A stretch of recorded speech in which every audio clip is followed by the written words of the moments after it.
Okay, maayong gabi kanatong tanan mga higala ug mga kaigsunan diha sa Ginoo. Nanining kagabihon madlikit kita og live no. Nagapas kita sa panahon sanglit kay niini atong kapanahonan karon halos kada gabi no. Magaulan. So magpasalamaton kita og dako kay niini nga kagabihon wala kita duawa sa ulan.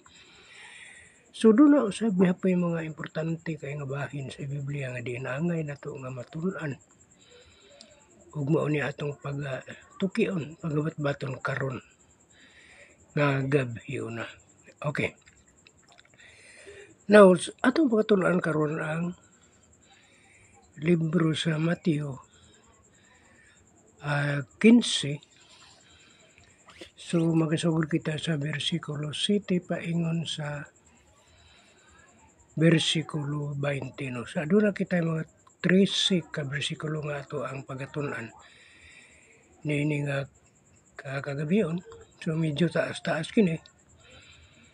Apan sa dilan ko ug gitugot lang sa kahigayunan nga dili lang mag-burn out, matiwas ginato kining 13 ka bersikulo nga atong pagabat-bato niini nga kagabihon. Okay, sige manggod og burn out po no dire. Dapita doon na gani usahay dunay gabi nga magsiga palong ang kuryente no. Mopalong, masiga, mopalong, masiga no. So nini nga kagabihon papasalamaton kita dako no kay murag may street no. Ang ato ang kuryente karon gani dunay usahay nga importante unta kayo gyud nga maka-attend kita sa ato ang Worldwide Bible Study apan tungod lagi sa pag burn out sige siga palong ang atong kuryente dili kita makahimo sa pag-attend sa ato ang Worldwide Bible Study tungod kay ang atong wifi pod magsiga palong pod no. So okay niini nga kagabihan ato nang pagasugda no ang ato ang pagtun-an itong pagabat-baton niining libro sa Mateo kapitulo 15 paingon sa sugod sa bersikulo 7 paingon sa bersikulo 20. Okay. Nagayon si Jesus Christ dire. All of you hypocrites well did Isaiah's prophecy of you saying no. So ingon ni siya nga mga salingkapaw no ingon siya all of you hypocrites well did Isaiah's prophecy no sibo gayud sa tagna ni Isaias nga mahitungod kaninyo nga nagaingon no. These people sa verse 8, these people draw nigh unto me with their mouths and honor me with their lips, but their heart is far from me. No? Kini mga tawhana, mingon siya, nagapasinungog kanako, uban sa ilang mga ngabil lamang, no? Apan, ang ilang kasing-kasing halayo kanako. So may anak si Jesus Christ. Noon sa may giingon ni Apostol Juan sa ikaduhang Juan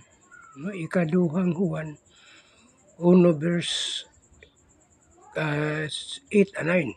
Magaingon siya nga bantayan ninyo ang inyong kaugalingon nga dili makawang ang inyong gihaguan. No, isa to pa. Gipahimangnuan at tadaan nga pasuluhan nga bantayan na to itong kaugalingon nga dili makawang atong gihaguan. For example, ang atong pagsimba. Nagasto kita og time, nagasto kita sa panalapianon nga bahin. Apan sa kaulahi ay di ay kawang lamang. Ano man?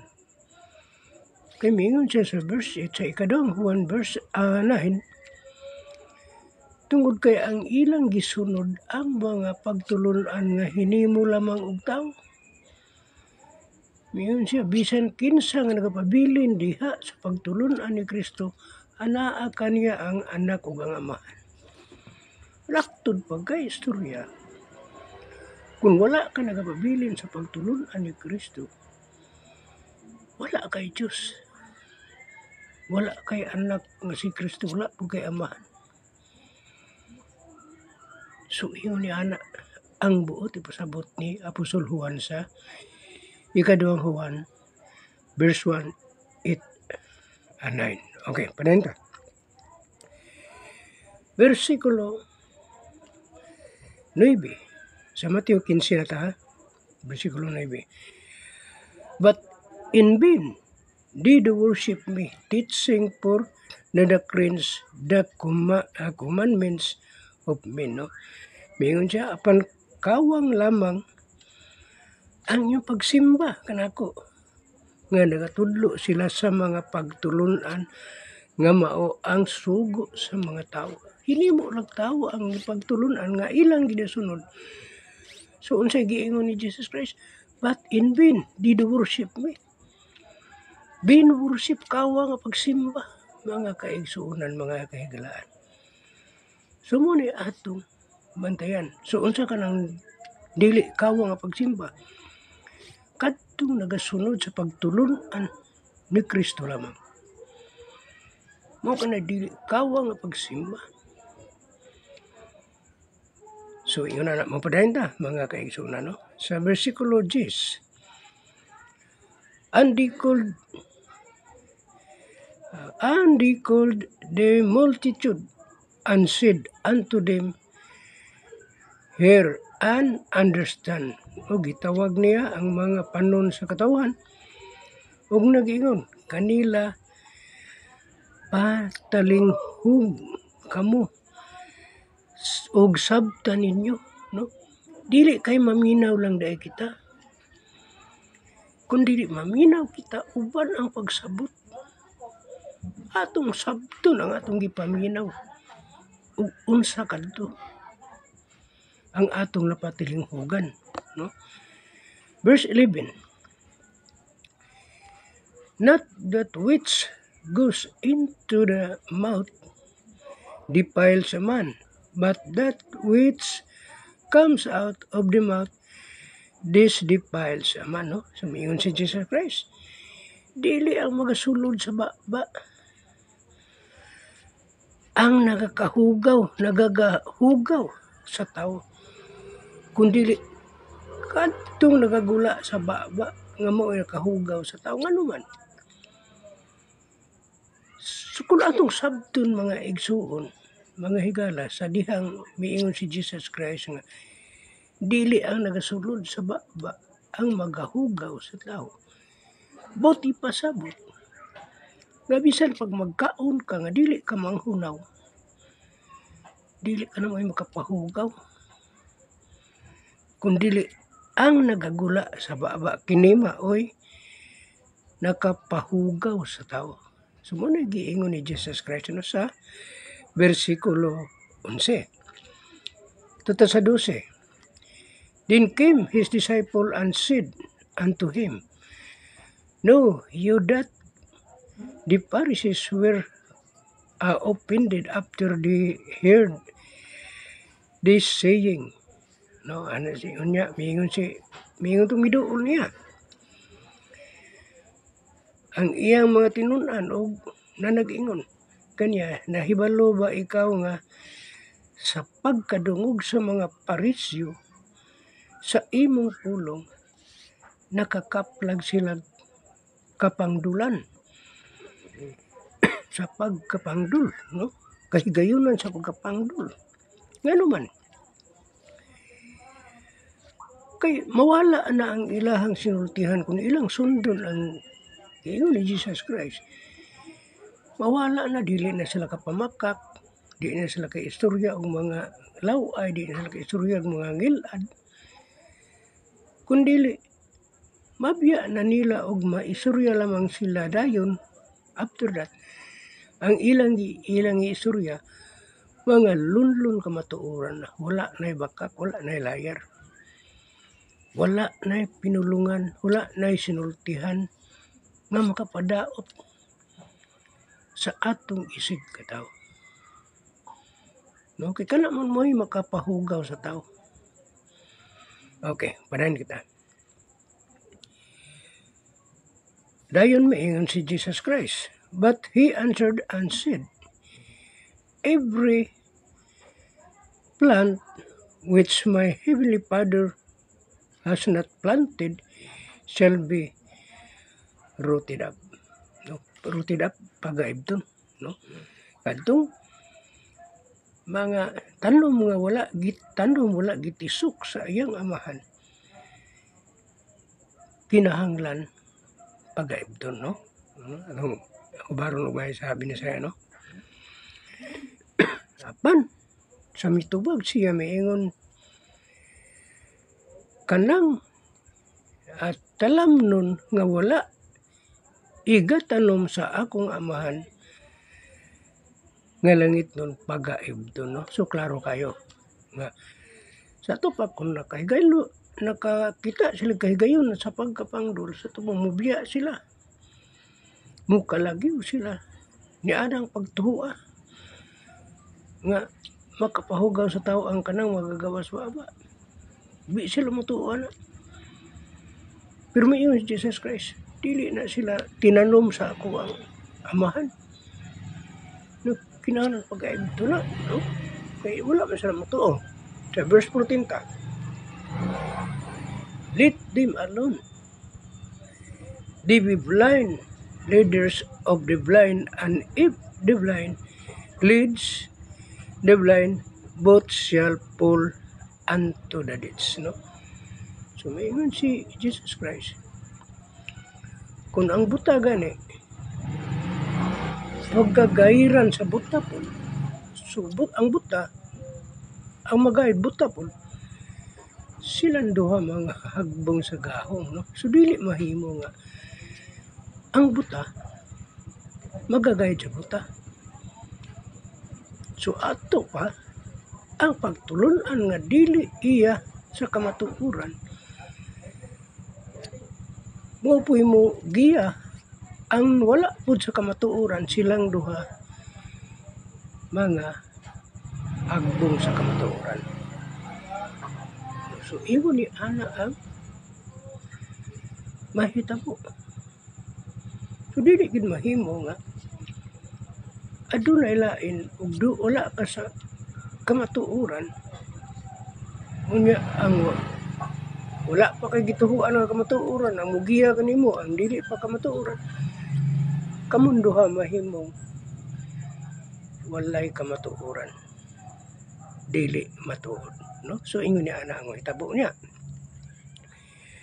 Una nga miingon siya, pasag din ninyo sila mga buta, sila nga mga mando sa mga buta, ug kung ang buta pagamando sa buta, silang duha mga hulog sa gahong, no. Both two was ruined, no, makuan sila, no. Ingon niya na silang duha maka. So ingon niya na mo padayon ta sa verse 16. And Jesus said, are all of you also yet without understanding, no. Ingon ana usab, kamong tanan kung walay pagsabot. So unsa gingon niya dre, wala pagayud usab kamoy salabutan. So sa mga binurgahoy nga sinultihan, nagaingon kita nga wala pa day kamoy uhutok hantud karon, wala pa day kamoy salabutan hantud karon, no. So ingon ana sabot sa tong Ginoo, do not all of you ye understand that whatsoever enters and all in at the mouth goes into the belly and the cast out into dadrot, no? So wala pa ba kamo makasabot nga ang tanang nagasulod sa baba nakapadulong ra sa tiyan? Meaning sa ako nang giingon at sa unahan, bisan pag mukaon kag walay panghunaw, dili ka na makapahugaw sa tao. Kay kana sa ingon niya diri, magasulod sa baba, magapadulong sa tiyan, ug iga na salibay sa hilit nga dapit, no? Paang ka na imong gikaon, bisan pag wala pa kay panghunaw, mapaingon ka na sa tiyan. Ug iga salibay ra ngadto sa hilit. See? So klaro kayo, no? Nga dili ka na mo'y makapahugaw sa tao ang kanang magasulod sa baba. Kundili ang magagawa sa baba, maoy klaro nga makapahugaw sa tao. Okay, mapadayon kita. Verse 16. But those things which proceed out of the mouth comes forth from the heart, and they defile the man. So, muna ni klaro na kayo, no? Nga ang mga butang nga nagagula sa baba, nagagikan sa kasing-kasing, ug kini nagahugaw sa tao. Kaya ang katong imong gipamulong, imong giistorya nga mga dautan, mga istorya nga ngilad, labi na nagagikan sa imong kasing-kasing, mo kuto'y nakapahugaw nimo. Mo kanay nakapahugaw sa tao. Okay. 19. For out of the heart proceed evil thoughts, murders, adulteries, fornication, deeds, false witness, and blasphemy. No? So, yan ang kuandri. Evil thoughts ka ng mga dautan nga huna-huna. Murders. Kanang mupatay ka. Sa atong balaod gani, acts of, bisag wala ni mo mapatay, but acts of murders, ikuha na ka na nila, no? Qualify na ka na nila nga murderer ka, no? Kay iya, kaysa kasing-kasing nagagikan ang daotang mga huna-huna. Mga pagpatay sa isigataw, mga pagpanapaw, mga pagpakighilawas, mga panaggawi, mga bakak, nga nagagikan, nagasaksi sa pagkasakit, mga pagpasipala, no? Pagsaksi, mga pagpasipala. Kana iyang ginganlan, no? So, orita sa versikulo 20, no? Sa ato ang last verse, mingon diri si Jesus Christ, these are the things which defile a man, but to eat with unwashed hands defiles not a man. No? So, sumala sa akong giingon kaganina, kabisan pag dili ka manghunaw sa imong kamot, mukaon ka, dili ka na mo'y makapahugaw sa tao. No? Hindi mga butang nga mao ang nagahugaw sa tao, apan ang nagkaon nga walay pagpanghunaw sa mga kamot, dili magahugaw sa tao. Naktod pagka-istorya, ang nakapahugaw sa tao, nakadaot sa iyang isigataw, ang kanang nagagawa sa baba nga nagikan sa kasing-kasing, mga huna-huna nga dautan, mo kanay nakapahugaw sa tao. So, dagan kayong salamat mga gabi ka na itong tanan, mga kaigsunan, salamat kayo nga nini nga kagabion, uban ka mo kanako, dagan kayong salamat, o God bless ka na itong tanan.